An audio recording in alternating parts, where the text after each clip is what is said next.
Lideramos el camino de la opinión pública y buscamos que la cultura del debate alcance consensos y soluciones a los problemas de nuestro país.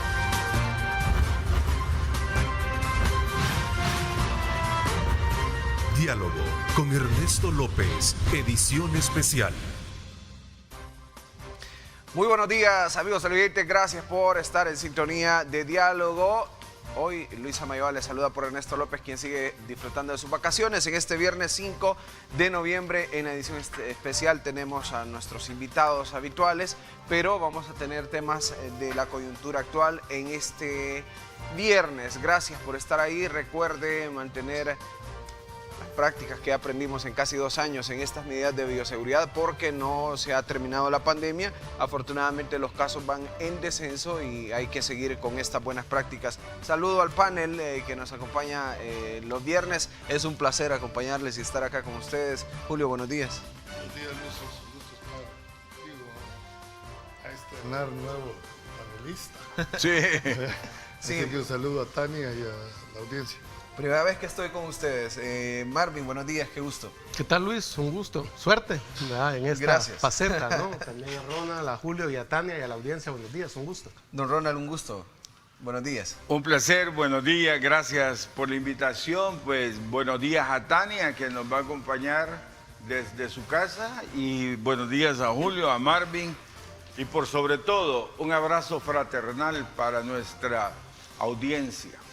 Perfecto, y saludamos a Tania, que está desde casa. Tania Pastor, buenos días, qué gusto, al menos en la distancia, Tania.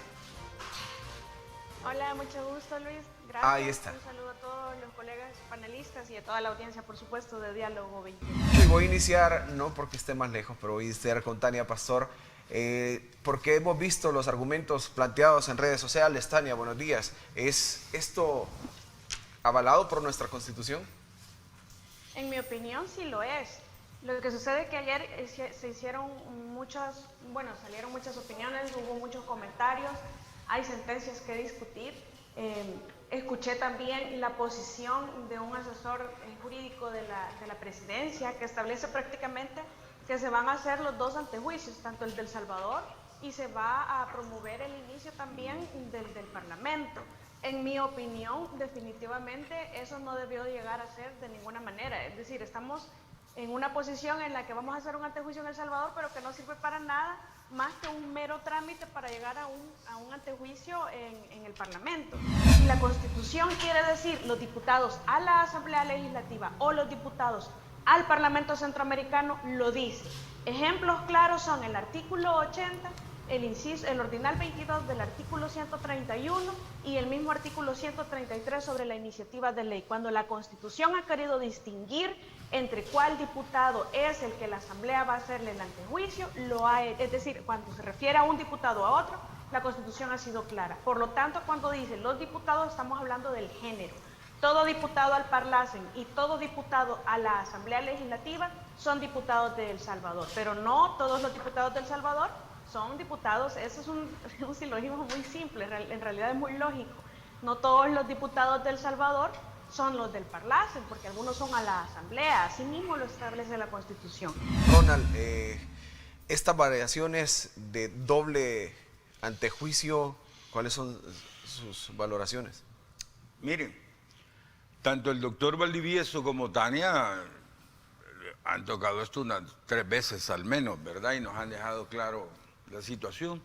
Yo quisiera valoraría algunas cuestiones políticas sobre este caso que me parece que son importantes.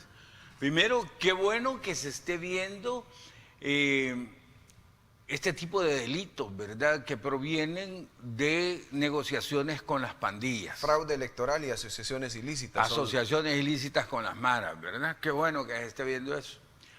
Porque eso es un delito, para mí, esa es una traición al pueblo salvadoreño, ¿verdad? Es una traición popular. Faltan los del FMLN, que también tuvieron sus negociaciones con las pandillas. Este gobierno está señalado también con negociaciones a las pandillas y no vemos que la Fiscalía nos dé un informe de esto. Pero por sobre todo, y creo que lo más importante, es los desaparecidos. Aquí no veo que hagan nada por los desaparecidos. Qué bueno que están viendo lo de Norman Quijano, excelente. Pero aquí hay 5,000 madres que les sangra el alma por sus hijos y no vemos que hagan nada por eso en la fiscalía. Yo realmente le pido al fiscal a nombre de todas estas madres que se pongan a trabajar en eso. No podemos, esto ya está rebalsando, no podemos soportar más. Nuestra sociedad está dolida, nuestra sociedad está con una herida profunda y hay que trabajar en eso, definitivamente, por supuesto que sí. Creo de que ya estas posiciones que tú has visto en la Asamblea Legislativa y aquí, y el antecedente que hizo Tania sobre ya la posición de un asesor jurídico, también es tema de dos procedimientos. Creo que, en mi criterio, el tratado constitutivo de el Parlacen fue reformado en el 2008. Febrero del 2008, y ahí estableció claramente cuál es el procedimiento a seguir para el caso del desafuero. Es decir, no hay al grado tal de que se le reconoce que tiene que seguir un antejuicio. Y dentro del procedimiento que establece el reglamento interior es que la autoridad competente del país al cual quiere desaforar al diputado tiene que hacer la solicitud al Parlamento Centroamericano. Sí. Me imagino, por eso si eso es una interpretación, que es lo que está haciendo de aquí en la Asamblea, como muy bien lo plantea Tania, mero trámite, ¿verdad? Es declarar que hay lugar a formación de causa para ir a decirle al Parlamento Centroamericano, aquí traemos. Esa es una valoración. Esto va a entrar en una seria competencia y creo que al final de esto lo va a terminar decidiendo el órgano judicial, porque pareciera ser en la introducción, ¿verdad?, como que si el antejuicio es para determinar la culpabilidad o inocencia del delito que se le está imputando al señor Quijano. Hay que dejar claro que eso no es así. Eso no es así. Ronald, tú decías, bueno, qué bien que se está investigando por un delito. El antejuicio es únicamente quitarle la garantía procesal a una persona para que vaya a ser allá en los tribunales, pues tendrán la oportunidad, tanto la defensa como la fiscalía, para demostrar cada uno sus argumentos. Absurda. ¿Es correcto? Y lo que Luis dice, solo voy a contar eso, es el artículo 138 del reglamento interior, que es sobre el archivo y que dice no se volverá a abrir. Pero es que eso es una situación completa administrativa. Si nosotros leemos la Constitución, que es de donde viene el reglamento interior, el artículo 236 dice se archivarán, no dice no se podrá volver a conocer, porque esto es un juicio político previo de prerrogativa para un proceso judicial, no es un juzgamiento doble como lo establece, como se prohíbe en el artículo 11 de nuestra Constitución, que nadie puede ser juzgado dos veces por la misma situación o por la misma causa, mismos hechos, misma persona, mismo objeto. Eso no es lo que está sucediendo. Esto es una sede administrativa de una prerrogativa procesal en un juicio político. Yo creo que, vamos a ver, todos estamos de acuerdo en que debe de ser juzgado la gente que ha cometido estos actos con las pandillas. Los del pasado, y si hay gente en el presente involucrada en esto, tendrá que rendir cuenta más adelante también. Por eso el precedente que se siente con Norman Quijano, Ernesto Mason, digamos, Benito Lara, Francisco Valencia, ¿no? No, todos. Entonces, exacto. Todos iguales, claro. Es importante para los de ahora y los de ayer, para lo que tú señalabas a futuro. El Salvador siempre ha perdido en la arena internacional esos debates en derecho internacional. Siempre los hemos perdido y disculpen Tania y Julio, aquí parece ser que no tenemos abogados expertos en derecho internacional. Todos se han especializado en capturar mañosos y en defender cercos de terreno. Parece que no hay otra cosa más en este país para los abogados para eso. Y en defender uno que otro narco por algo. Sí, también. Y hoy recientemente el narco. Y lo digo con ironía. Este es un simple procedimiento de procesabilidad. Pero hay que hacerlo bien. Por eso. Podemos discutir la prueba. Por eso, no, claro, es que no estoy diciendo esto, estoy hablando de cómo hacer las cosas. Le podemos hacer el juicio, por eso, Tania, lo que dice, no, si para la gente ya está juzgado, pues. Si es que este un aquí juicio ya, político, aquí ya está juzgado, si eso no. Esto yo lo quiero recalcar, Luis y compañero. Este tema no es legal. No, es estrictamente. político. Claro. Este es un juicio político, Claro. con el revestimiento. Es más, a partir de la declaratoria de inconstitucionalidad de los artículos 120 y 124 del reglamento interior, que fue promovida por el doctor Nelson Segovia, y si no me Nelson García, y si no me equivoco, por uno de los magistrados que actualmente está en la Asamblea Legislativa, pidieron la declaratoria de inconstitucionalidad porque antes cualquier persona podía ir a denunciar directamente un antejuicio a la Asamblea Legislativa. Con esa declaratoria de inconstitucionalidad le quitaron esa facultad y ahora solo es la Fiscalía quien puede hacer esa Por lo petición. tanto, lo que dice el jurídico de Casa Presidencial, que van a ir también al Parlacen, creo que es lo correcto Es lo que correcto. debe de hacerse. Es decir, eso Sí, porque al final ahora mismo cuando se instale esta comisión de antejuicio deberá hacerse el procedimiento. Tienen hasta 60 días para dar... 60 días es para que ellos emitan una la resolución. opinión, pero tienen que seguir un trámite. Pero esto no va a durar ni 2 semanas.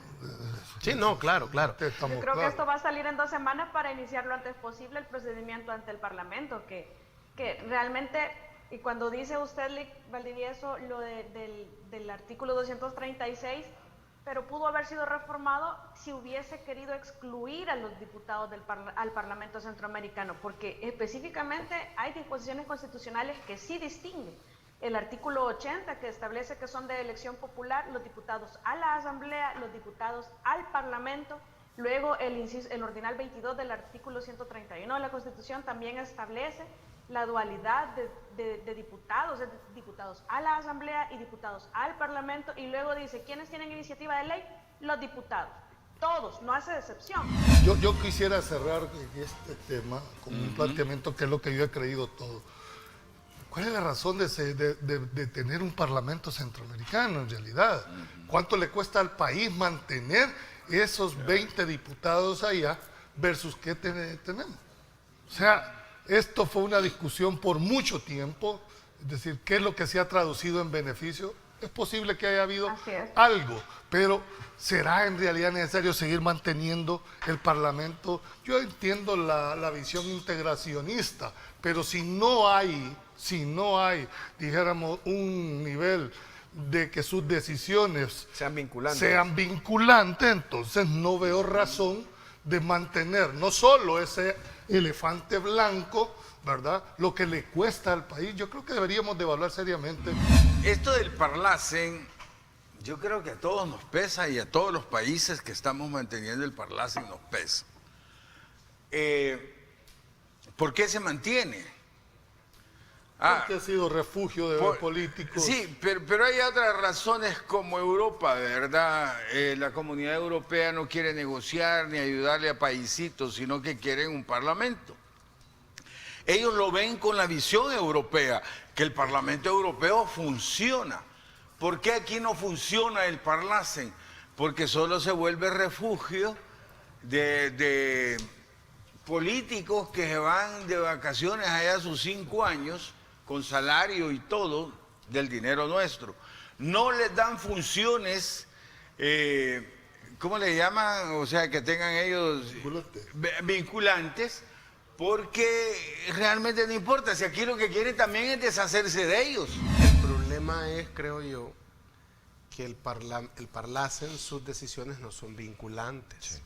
Pues sí. Entonces debería de discutirse si vamos a aceptar que sean vinculantes o no vamos a aceptar que sean vinculantes, porque bajo el ejemplo de que no es vinculante y que por lo tanto no sirve para nada, Sí. entonces también desaparezcamos la Procuraduría para la Defensa de los Derechos Humanos, que en El Salvador también... Las resoluciones no son resoluciones vinculantes. son No, vinculantes. pero en algunos casos sí. No, o sea, claro, en algunos casos. es un no. adorno, ¿verdad? O es asilo, Una o resolución es del exilio. Parlamento Centroamericano, ¿cómo se toma, por ejemplo, en El Salvador? Recomendatorio.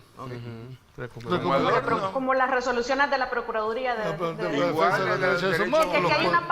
aquí hay una palabra clave, y yo creo que en El Salvador lo tenemos claro ahora, y eso es la voluntad política. Mientras no haya voluntad de ser realmente funcionario para servir a la gente, no vamos a tener esas reformas. Y es que aquí, en realidad, desde el 2014 se modificó que todos los presidentes y vicepresidentes allá iban directos sin ser electos Sí. popularmente a gozar Pues de sí. un salario como casa de retiro.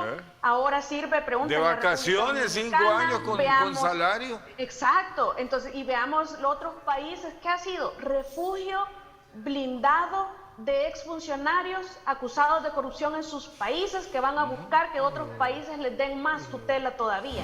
También habría que ver las implicaciones, pues porque esto del Parlacen viene amarrado con la Corte Centroamericana de No, Justicia, todavía tengo que viene hacer amarrado un con estudio el SICA, sobre los pros y los ¿verdad? contras Viene de amarrado tenerlo. con el SICA. Pero fíjate viene que todo lo que amarrado están con mencionando el no ha banco, servido para nada. Viene amarrado con el Banco Centroamericano de Integración Centroamericana. Pero Entonces, mira, decir, aquí bueno. no había un paso directo que todos los expresidentes de la República pasaban a ser directamente Claro. miembros del Parlamento. Hasta Funes. ¿Tenía alguna lógica de eso? Hasta Funes, ¿va? Sí, tenía alguna Bueno, y no, esas tenía- resoluciones de la Corte Centroamericana también, yo creo que Son dejan de mucho que adorno, desear. Tania, no Cuando sirve creas para una nada.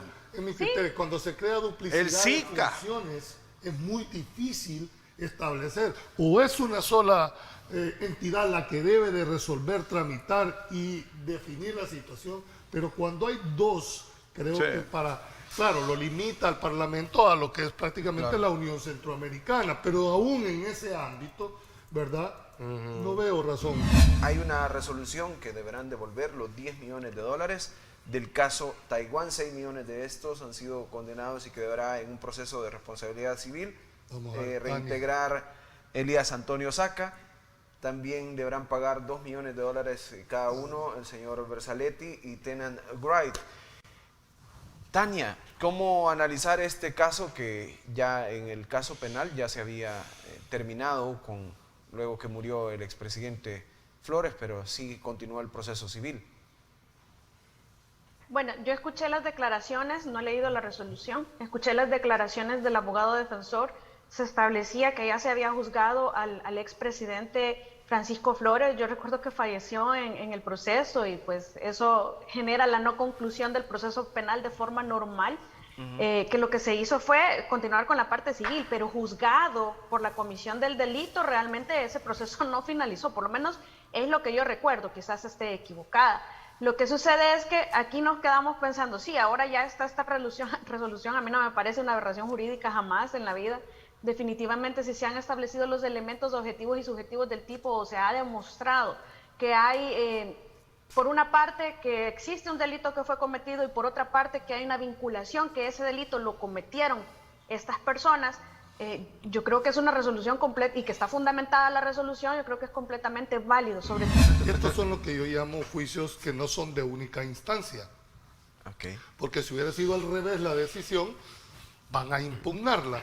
Creo que al final de aquí esto va a irse a un tribunal de segunda instancia y después van a terminar en una casación, ¿verdad? Ahora ya está determinado, efectivamente es una condena, ¿verdad? Ya hay una valoración, ya hay una decisión. Lo que hace falta establecer es la firmeza de esa decisión.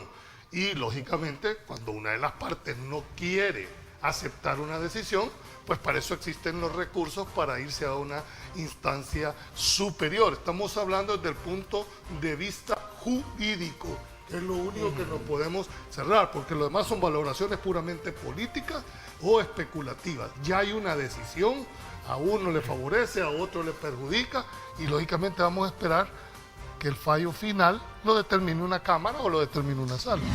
Ojalá que haga una identificación para poder deducir, porque tampoco puede estar en manos de una persona que te llega a tratar de chantajear para obtener una decisión eminentemente judicial. Así es. Aquí es donde yo me vuelvo a hacer la misma pregunta. ¿Cuál es el perfil de jueces que necesite este país en un momento como tal?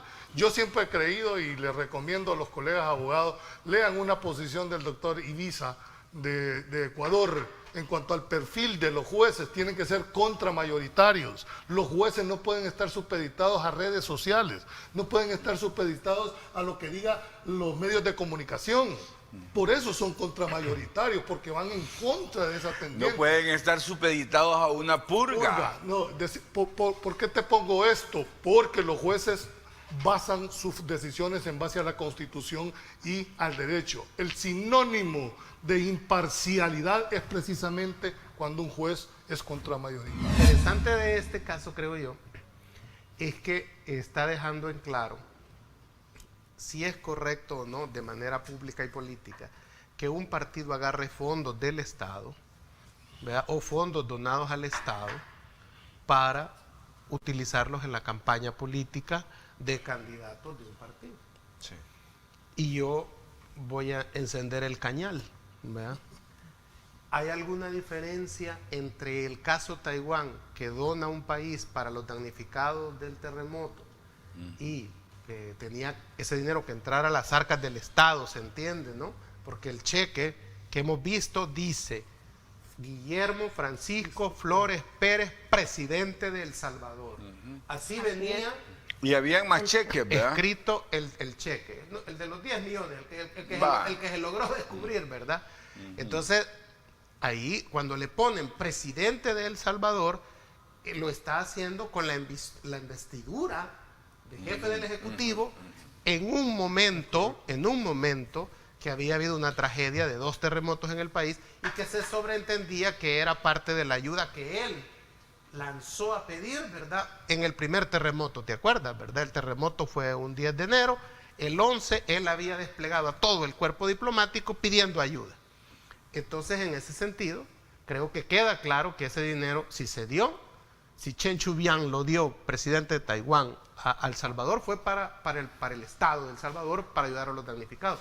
Entonces, sería interesante que así como se ha hecho, que devuelva a esta gente lo que tenga que devolver, que es correcto, porque está claro que ese dinero de Taiwán se usó para la campaña de Tony Saca, por eso le cae a él, digamos, la mayor cantidad de devolución. Entonces también en un momento y a futuro hay que investigar a dónde va a parar el dinero de los gastos administrativos que se han asignado en la Asamblea Legislativa del presupuesto, porque si van a parar a los partidos políticos que están en la Asamblea Legislativa, discúlpenme, aquí no hay ninguna diferencia entre lo de Taiwán y usar el presupuesto de la Asamblea Legislativa con la cosa de $14,000 de gastos administrativos para cada diputado, que les dan, dicen, una parte a los diputados y hay otra parte que va a parar a las fracciones políticas. Decían que no había lavado de dinero por lo mismo que el dinero era para arena, decían. Pero cuando nosotros, ese punto que dice Marvin es clave. Cuando yo digo, él actuaba como Francisco Flores, el presidente de la República, tanto que el cheque así lo decía. Entonces, si ustedes se recuerdan el caso de FIFA Gates, en Estados Unidos hubo competencia para conocer de estos casos porque la banca estadounidense fue utilizada para lavar el dinero del caso de FIFA Gates. Entonces, ¿qué sucede aquí? Por eso es que yo a veces insisto en otros paneles, en otros programas, yo les digo, tengan mucho cuidado, documenten, hagan debida diligencia de dónde les van a pagar los honorarios sus clientes, porque si usted no hace eso, usted o su empresa puede ser utilizada para lavar dinero. Aquí, ¿qué es lo que pasó? ¿Cómo triangularon el dinero? Si una de las tipologías es precisamente, y la parte de la estratificación, o sea, de las etapas del delito de lavado de dinero, es precisamente pasar de cuenta en cuenta, de país en país, el dinero hasta que ingrese a donde va, y de una forma que supuestamente no los iban a descubrir, pero pues los descubrieron. Entró, me parece que este dinero entró por Costa Rica, después fue a JP Morgan de Estados Unidos, luego entró a la empresa, a la asociación y luego pasó a Arena. Es decir, todo un tránsito del dinero eludiendo el ingreso oficial en las arcas del Estado. Si eso no es lavado de dinero, perdóneme, pero entonces yo creo que de verdad hay que regresar a la universidad a estudiar Derecho. Yo soy de los que primero empezó a criticar y que quería que se devolvieran los 10 millones. Me encanta que haya salido la resolución, ¿verdad? Que el Estado pueda recuperar esos 10 millones y que lleguen, por favor, a la gente damnificada del terremoto. Ahí hay gente que todavía no tiene casa porque la perdió y era para eso. Es interesante ver que Arena se involucró en el lavado del dinero. Es interesante eso porque eso amerita desinscribir ese partido político del Tribunal Supremo Electoral. Por supuesto que sí. Aquí hay que hacer realmente nuevas instituciones políticas que valgan la pena para el futuro del país. Las que tenemos, por desgracia, han demostrado que son incompetentes. No nos han dejado ningún legado, ninguna herencia de desarrollo en este país. Ese no es problema de la institución, ese es problema de quienes dirigen las instituciones. Sí, es que no te estoy hablando de la filosofía de los partidos, de las doctrinas políticas, de la ideología. Así es, así, correcto. Que llevaron sí, pero cuando se llevan esa cantidad de millones, cuando un partido lava dinero, ¿cómo es posible que un partido que lavó dinero va a estar en el tinglado nacional? Es más, sería sano para la derecha de este país, para los liberales de este país, que ese partido desapareciera y que les quedara el espacio para poder hacer un partido nuevo y limpio. Para la nueva Asamblea Legislativa del 2024 es primera comisión de investigación de los gastos administrativos, del manejo de los gastos administrativos de la Asamblea Legislativa. ¿Cómo se va analizando este tema? ¿Se pensaba que en esta sesión plenaria del miércoles podían hacer algo? Lo único que se hizo fue sustituirlos por 5 meses a los 2 diputados en mención. Se hizo un llamamiento, sustituidos 5 meses por sus suplentes y a ver mientras continúa el proceso. ¿Cómo lo analizan? Así como vos me dijiste a mí la palabra Marvin. Sí. ¿Por qué? Marvin es el indicado. Okay. La cosa, yo creo que, vamos a ver, a lo largo de la historia, ¿no? Siempre que un partido ha tenido la fuerza que tiene Nuevas Ideas, y que en este caso es histórico lo que Nuevas Ideas tiene, siempre surgen divisiones. Pues es tan grande el poder que se tiene que demanda de los dirigentes de estos partidos, ha demandado históricamente una palabra clave: saber administrar las diferencias.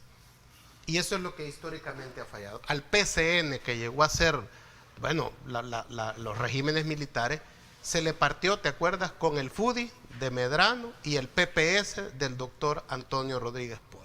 Una partición de ese poder granítico que tenía, ¿verdad?, digamos, los regímenes militares. Al PCN después hubo otra decisión con Paisa. Luego el PDC tuvo una decisión, siendo un partido de poder, entre el MAC, el Movimiento Auténtico Cristiano, y el PDC. Se parte, y eso lo lleva a la debacle hasta el día de hoy, ¿no? Igual le pasó a Arena con los maneques en un primer momento. Bueno, primero con Hugo Barrera, ¿te acuerdas? Con Patria Libre. Después los maneques y finalmente pues Gana, ¿no? Y esto con Gana le sucede ya al final, ya parte de la misma decadencia que traía Arena. Al FMLN con el Partido Demócrata, ¿verdad? Es decir, la decisión de Joaquín Villalobos, después los renovadores. Finalmente, hoy, digamos, Nuevas Ideas, que es el partido que tiene y que tiene una fuerza bastante importante, le empieza a 6 meses una decisión de 2 diputados de manera visible, otro tercer diputado que lo ha hecho mención Roy García. Estos diputados dicen que hay más diputados, ¿verdad?, molestos. Entonces, en ese sentido, no debe de sorprendernos históricamente eso. Quizás la diferencia debería de ser, creo yo, en cómo la dirigencia de Nuevas Ideas va a manejar esto. Y en mi opinión, lo ha manejado mal la Asamblea Legislativa con ese acto arbitrario e inconstitucional que ha hecho para castigar, si ustedes quieren, a 2 traidores, vamos a llamarles así, a 2 traidores, ¿verdad?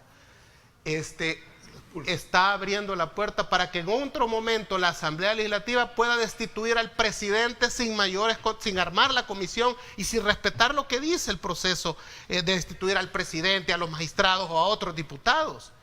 Entonces se están abriendo puertas, es decir, es el efecto del brujo, el hechicero, no destapes fuerzas que después no vas a poder controlar. Entonces, en un afán de dar un juicio ejemplarizante hacia adentro, y que no es así como debe de darse, porque si hay inconformidad es precisamente porque siente que hay un grupo de diputados que están por arriba de los otros diputados, que haya unos diputados que les permiten ir a los medios de comunicación, que les están dejando que hagan carrera política, sí, y otros les han prohibido que hablen. Entonces, esa molestia va a ir creciendo, no va a ir disminuyendo. Y a más represión, ¿verdad? Lo que va a pasar es de que más adelante les puede estallar, en el momento menos indicado, les puede estallar una revuelta, ¿verdad? Que no es conveniente que haga. ¿Cómo se soluciona eso? Dándoles más libertad a los diputados. O sean ateos o sean budistas, no se puede. La bancada Cian dijo, vamos a salir fortalecidos de este intento de división. Esa es la posición. Bueno, es una posición política. Yo lo que te quiero sumarme a la posición que tuvo Marvin cuando hace el argumento de los 5 diputados que... Unidos por El Salvador, el bloque. Esta fue una sentencia que la critiqué duramente junto con Becerrillos, sí, en aquel momento cuando sale esa sentencia, que lo que era blindar el transfugismo como se concibió en un momento determinado.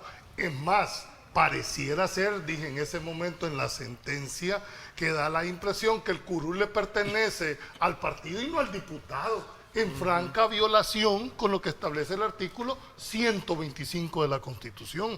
Es más, los grupos parlamentarios están en contra de ese reglamento interior de la Asamblea Legislativa, debería ser declarado incluso inconstitucional. La calidad de diputado no se la puede quitar nadie, porque fueron electos directamente por el pueblo. Pueden expulsarlos, pueden tramitarlos, incluso no pueden formar parte, allá sí van a ir a la otra esquina. No, esto deben de ir a la esquina de la esquina, se deben de ir. ¿Verdad? Entonces, ¿qué es lo que va a pasar? Pero ese es un procedimiento interno partidario que deberá resolver nuevas ideas. El tema es que ellos son diputados en el ejercicio de sus funciones. Y mira, Julio, perdona, está bien que los expulsen del partido, porque cuando he oído el audio de 45 minutos, dan pena, pidiendo una visa, una residencia, hombre. Al menos una ciudadanía. O sea, Esos no son trámites. Pero es que, Julio, repito esto, Julio, y no se supone que los son que sinvergüenzas. perdimos, y que no se supone que los que perdimos en las internas pusieron mejor gente que nosotros, pues. Pero, y cuando vemos la historia, ¿a qué me refiere esto? ¿Hacia dónde me lleva mentalmente? A Stalin, así era el partido político de Stalin. Me llevan a Fidel Castro, a Daniel Ortega. Es lo mismo. ¿Ustedes creen que en Cuba los diputados de Cuba pueden discutir algo que esté fuera de lo que les dijeron? Fíjate No. que hay algo que hay que ponerlo en el contexto, que esto también va a ser qué le pasó a Arena con el diputado Carlos Reyes.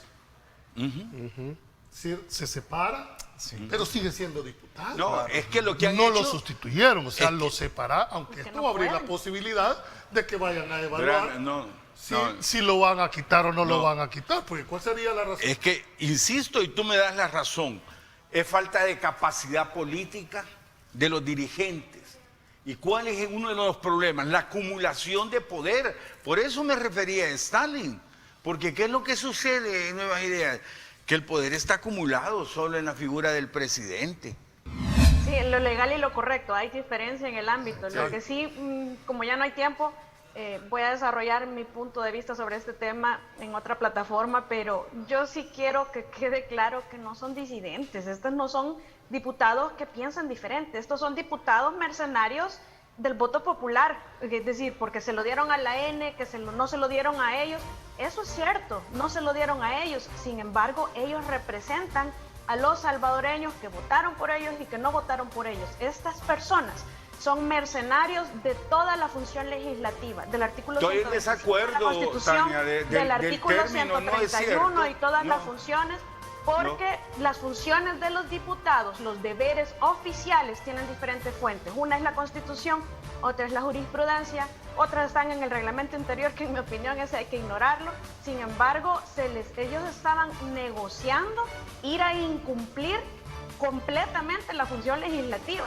Esos no son disidentes, esos son mercenarios, estaban consiguiendo el mejor trato para ellos. Ellos tienen el derecho a disentir de la forma que los han tratado. La esclavitud está prohibida en este país y los tienen como esclavos apretando botones. Y vender el voto. No se vale.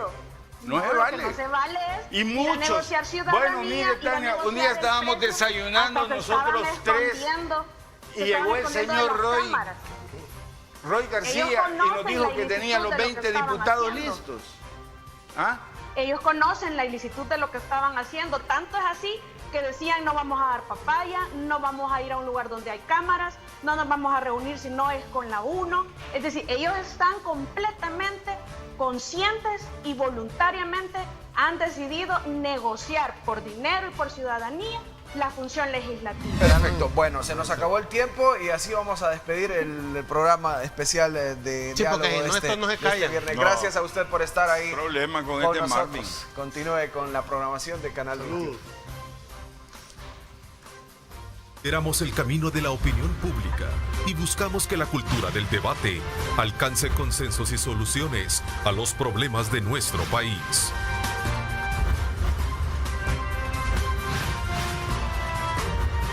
Diálogo con Ernesto López, edición especial.